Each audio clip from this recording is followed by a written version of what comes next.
السلام لجيورجيوس ذو الاسم العظيم، اختارك الرب يسوس، شاع ذكرك في الأقاليم. تقدمت أيها المختار إلى دقلديانوس، وأغزيت كل الكفار بعلامة كريستوفروس. رأت دقلديانوس على وجهك النعمة، جميلا في شخصك تضيء مثل النجمة.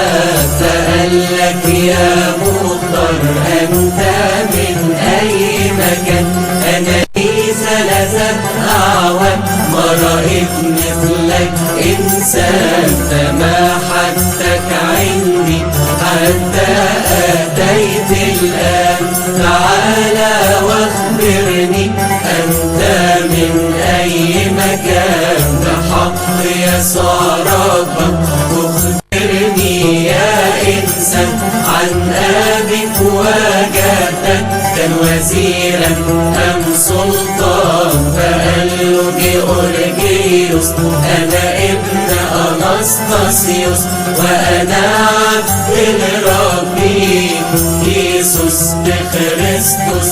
كبدك يا بلدنا ونسبنا في فلسطين، وفيها مرضانا وفيها مقيمين. فقال له دقلديانوس تعال اعبد الأوثان، وبخر يا محروس وأنا اكتب لك فرمان. فقال له جيورجيوس أنا نسل الكرام، كيف تأمرني أن أعبد الأوثان؟ أمر دقلديانوس بتعذيب القديس، والأجناد قد عروا وضربوا بالدبابيس. 7 سنوات عدة يقاسي في الأتعاب، واحتمل كل شدة في محبة رب الأرباب.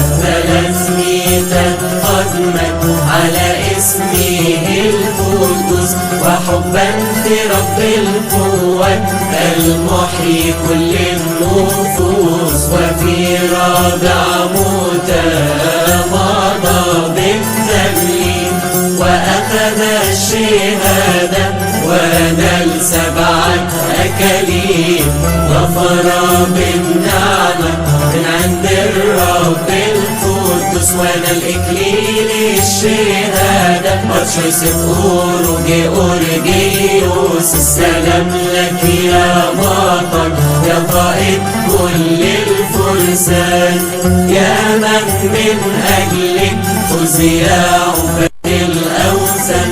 السلام لك يا قديس يا ابن أناستاسيوس، يا حبر النافس يا عبد يسوس بخريستوس. تفسير اسمك في أفواه كل المؤمنين، الكل يقولون يا إله ماري جرجس أعنا